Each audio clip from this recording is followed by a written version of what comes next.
ফিরে এলাম বিরতির পর। দেখছেন ধর্মযুদ্ধ 2024। আমি সুচন্দ্রিমা রয়েছি আপনার সঙ্গে। আমি বিরতিতে যাওয়ার আগেও আলোচনা চলছিল, তর্ক বিতর্ক ইতিমধ্যে শুরু হয়ে গিয়েছে, কারণ বিক্ষিপ্ত ঘটনার খবর আসছে সকাল থেকে।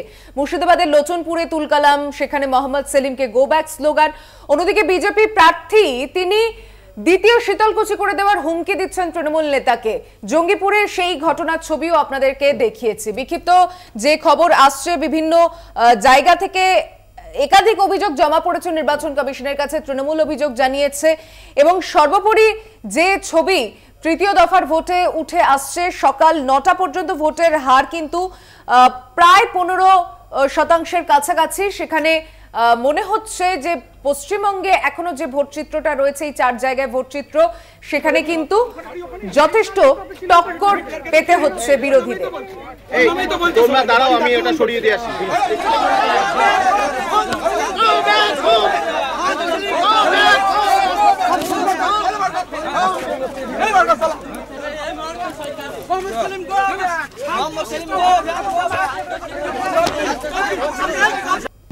আমার নাম হিটলাল।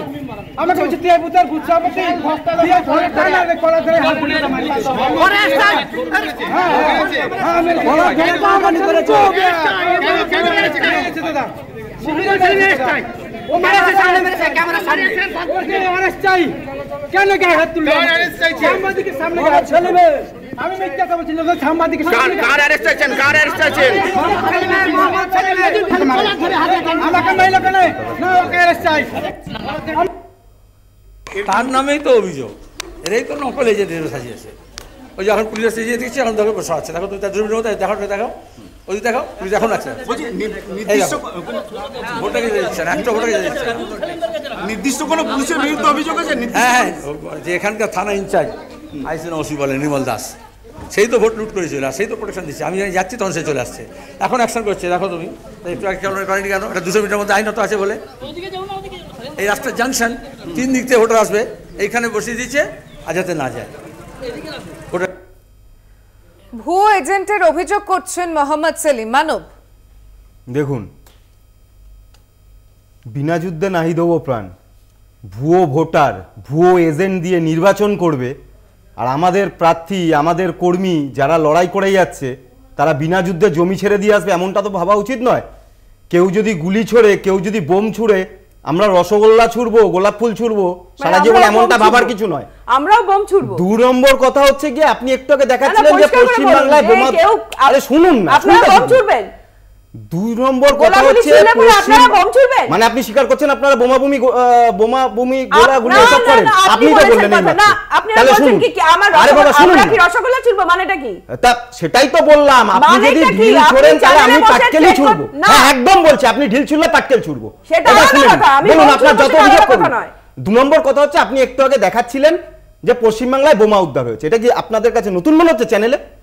পশ্চিমবাংলায়, যে পশ্চিমবাংলায় নীলগঞ্জের মতন ঘটনা ঘটে, যে পশ্চিমবাংলাতে সংগ্রামপুরের মতন ঘটনা ঘটে, যে পশ্চিমবাংলাতে পূর্ব মেদিনীপুরে চকলেট বোম ফাটলে নাকি 30 ফুট দূরে গিয়ে মানুষের দেহ পড়ে, সেই পশ্চিমবাংলার মাঠে বোমা পাওয়া যাবে না, লাড্ডু পাওয়া যাবে? 3 নম্বর বিষয় হলো, এই রাজভবনে রাজ্যপালের কথা বলা হচ্ছিল। আমরা পরিষ্কারভাবে বলছি যে এই নোংরা খেলার মধ্যে আমরা বামপন্থীরা নেই। কারণ এর আগেও দেখেছি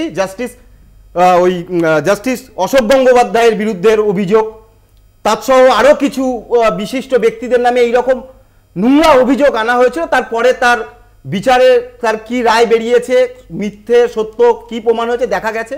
ফলে আমরা এই মুহূর্তে বামপন্থীরা এই নিয়ে কোনো মন্তব্য করব না। কিন্তু প্রত্যেকটা মানুষের, দেশের সংবিধান প্রত্যেকটা মানুষের জন্য সমান। ফলে রাজ্যপাল হোক, রাষ্ট্রপতি হোক, প্রধানমন্ত্রী হোক, প্রত্যেকের জন্য নির্দিষ্ট বিচার ব্যবস্থা আছে, আইনি ব্যবস্থা আছে। সেই আইনি ব্যবস্থার মধ্যে থেকে, বিচারের মধ্যে থেকে দোষী ব্যক্তি শাস্তি পাক। সেটা দোষ যেই করুক, রাজ্যপাল দোষ করলে রাজ্যপাল শাস্তি পাক, আর যে অভিযোগ করেছে সেই অভিযোগকারিণী যদি মিথ্যে বলে থাকে, সেই অভিযোগকারিণীও শাস্তি পাবে। আমরা বলছি যেই হোক শাস্তিটা সে পাক। কিন্তু বড় বিষয় যেটা হচ্ছে, এই নির্বাচনে একটা জিনিস পরিলক্ষিত হচ্ছে যে থানাগুলো, পুলিশ প্রশাসন একটা অদ্ভুত দলদাসের ভূমিকা পালন করছে। সেদিনকে মোহাম্মদ সেলিমের রোড শো চলছে, বাইক মিছিল যেতে দেবে না। পার্থসারথী ঘোষ দাঁড়িয়ে আছে, বলছে আমার বুকের ওপর দিয়ে চালাতে হবে। সে মনে হচ্ছে মমতা বন্দ্যোপাধ্যায় তাকে একদম দায়িত্ব দিয়ে দিয়েছে, বলছে উর্দি ছেড়ে দিয়ে ঝান্ডা ধরে তুমি রাস্তায় দাঁড়িয়ে থাকো। আজকে বিমল দাসের মতন আইসিরা দাঁড়িয়ে এসে অভিযোগ করাচ্ছে, বলছে তোমরা অভিযোগ করো, আমি অভিযোগ লিখে নিয়ে যাচ্ছি। দায়িত্ব কারা পালন করছেন? একদিকে তৃণমূলের গুন্ডা বাহিনী এখনো ঘুম ভাঙেনি। কালকে রাত্রেবেলা অনেক কিছু হয়েছে, হয়তো সকালবেলা দেখুন 10টা বাজছে, এবার চোখ মুখ ধুয়ে ঘুম থেকে উঠে একটু ঘোরঠোর কাটবে, তারপরে শুরু হবে। আমি বলছি, আজকে লিখে রাখুন, আপনাদের চ্যানেল দায়িত্বের সাথে বলছি, যত বেলা বাড়বে মুর্শিদাবাদ থেকে আরম্ভ করে এই 4টে কেন্দ্রে আরো বেশি উত্তেজনা তৈরি করবে তৃণমূল কংগ্রেস। কারণ এরা জানে এদের পায়ের নিচের মাটি সরে গেছে, 4টের একটা জায়গাতেও এরা জমি পাবে না। আপনারা জয়ের এতটাই কাছে নিজেদেরকে মনে করছেন, আশা করছেন, তাহলে কোথায় কি ঝামেলা হবে এখন থেকে আপনি সেই আশঙ্কা কি করে জানছেন? যদি ঘটে তখন নয় সেটা বলা যাবে। দেখো সুচন্দ্রাদি, যেই রাজ্যে হওয়ার আগে সেই ভবিষ্যৎবাণী কি করে করে দেবে? হ্যাঁ, ভবিষ্যৎবাণী অদ্ভুত ব্যাপার। তৃণমূল যদি বলতে পারে আমি 30টা পাবো, বিজেপি যদি বলতে পারে আমি 40টা পাবো, আমি এটা বলতে পারি না যে আজকে নির্বাচনে মানুষের রায় যেদিকে যাবে 4টে সিট আমরা পেতে পারি। আর সবচেয়ে বড় কথা, ভবিষ্যৎবাণী কিভাবে করছি তো, যে আগামী পথ কোন দিকে যেতে চলেছে। যে পশ্চিমবাংলায় নির্বাচনের সময় দাঁড়িয়ে মাঠ থেকে বোম পাওয়া যায়, সেই পশ্চিমবাংলায় নির্বাচন সুষ্ঠু হবে, সেই ভবিষ্যৎবাণী বলতে পারে। এটা আশ্চর্যের কোনো ঘটনা না যে নির্বাচনকে কেন্দ্র করে নানান রকম সন্ত্রাস হয়, কিন্তু সেই সন্ত্রাসের না বাংলাতে এই ধরনের সন্ত্রাস হয়, কিন্তু তার ঘটনাটা হচ্ছে তার সব দায় তৃণমূল নয়, তার সব দায় আপনি তৃণমূলের উপর চাপাতে পারেন না। কিছু দায় তৃণমূল না, তাই 2011 আগে এবং 2011-তে সিপিএম এর পার্টি অফিস থেকে যে ধরনের অস্ত্র উদ্ধার হয়েছিল, সিপিএম এর এক একটা পূর্ব মেদিনীপুরে অফিসগুলো থেকে মাওবাদী পোস্টার পাওয়া গেছে, বোম পাওয়া গেছে, বাংলাদেশের বিকাশের কাছ থেকে আমদানি করেছে শিশির অধিকারী, শুভেন্দু অধিকারীদের নেতৃত্বে। তাহলে তখন কি বলবেন আপনি? শুধুমাত্র মেদিনীপুর থেকে পাওয়া যায়নি, সারা পশ্চিমবঙ্গের বিভিন্ন সেই সময় নেতৃত্ব কিন্তু আপনারাই দিয়েছেন। শুভেন্দু অধিকারী, মমতা বন্দ্যোপাধ্যায় একসাথে লড়াই চালিয়েছিল। সেগুলো কি, সেগুলো কাদের ছিল? তখন কি তৃণমূল কংগ্রেস সিপিএম এর পার্টি অফিসের ভেতরে গিয়ে সেগুলোকে ঢুকিয়ে দিয়ে এসেছিল? নিজেদের সরকারের সুশান্ত ঘোষকে কঙ্কাল কাণ্ডে জড়িয়েছিল, তারপর ভারতী ঘোষকে পালাতে হয়েছে। দেখুন সুশান্ত ঘোষ রাস্তায় আছে, সুশান্ত ঘোষ রাস্তায় মিছিল করছে, ভারতী ঘোষকে লুকিয়ে বেড়াতে হচ্ছে। এটাই আসল বাস্তব। আমরা বিচার ব্যবস্থার উপর ভরসা রাখি, আমরা আইনের ব্যবস্থার উপর ভরসা করি, আমরা জানি আরে পশ্চিমবাংলা চালিয়েছিল সুশান্ত ঘোষকে সঙ্গে নিয়ে, সেটা মানুষ ভুলে যায়নি। আচ্ছা, তার জন্য একজন সিপিএম নেতাও জেলে নাই, কিন্তু আপনাদের তৃণমূলের পুরো সরকারটাই জেলের ভেতর বসে আছে। শিক্ষা থেকে খাদ্য সবটাই জেল থেকে নির্বাচিত। এটা ভুল অভিযোগ, সকলে অভিযুক্ত। জেলের ভেতরে আছে কি আছে না, বিচার ব্যবস্থা আছে, সকলে অভিযুক্ত। আপনি এখানে বসে রায় দিতে পারেন না। আচ্ছা, আপনার মুখ্যমন্ত্রী মঞ্চে দাঁড়িয়ে বলছেন যে যত দোষ হয়েছে তার সব দায় আমার কিনা, অর্থাৎ উনি প্রত্যক্ষ পরোক্ষভাবে স্বীকার করছেন যে কিছু অন্যায় হয়েছে, আর আপনি বলছেন যে অভিযোগকারী অভিযোগ পায় না। এত হাজার হাজার কোটি টাকা, তারপর বলবেন যে এগুলো কিচ্ছু না।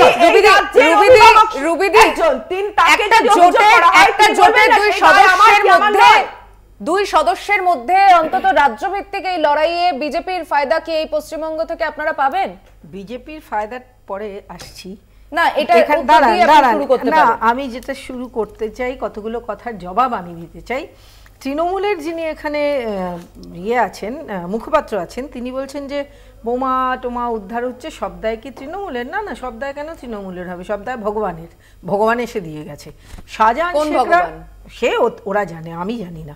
শাহজাহান শেখরা যাদের দলের সম্পদ, যাদের জন্য মুখ্যমন্ত্রী পিসিমা দাঁড়িয়ে বলেন, বিধানসভায় দাঁড়িয়ে বলেন যে ওকে ফাঁসানো হয়েছে, জ্যোতিপ্রিয় মল্লিককে ফাঁসানো হয়েছে, অথচ তারা কি করেছে আজকে সবাই জানে, এবং সে নিজেও বলছে যে হ্যাঁ এটা হয়েছে, ভুল হয়েছে সেটা। এবং সিবিআইকে দেয়া পাবলিক ডোমেইনে যখন সে তার বক্তব্য রাখছে, এ ধরনের কথা বলছে। আর একটা কথা বলি যে সন্দেশখালিতে এতগুলো মা বোনেদের ওপর অত্যাচার হয়েছে, যখন তারা গিয়ে পুলিশকে কমপ্লেন করেছে, পুলিশ বলেছে যাও শেখ শাহজাহান আর তার দলবলের কাছে যাও, কেননা ওরা তো সম্পদ। আর সেক্ষেত্রে তোমরা খুব ভালো করে জানো যে সুপ্রিম কোর্টের অর্ডার আছে, যদি কোনো মহিলা বলেন যে আমার বিরুদ্ধে এই রকম একটা ঘটনা ঘটেছে, তাহলে সেই কমপ্লেনটা পুলিশ যে কোনো থানা, এমনকি সন্দেশখালীর যেটা রাজভবনে হলো, আমি সেটা বলি, রাজভবনে যেটা হলো সেটা বিশ্বাস আমি যেটা সুপ্রিম মানে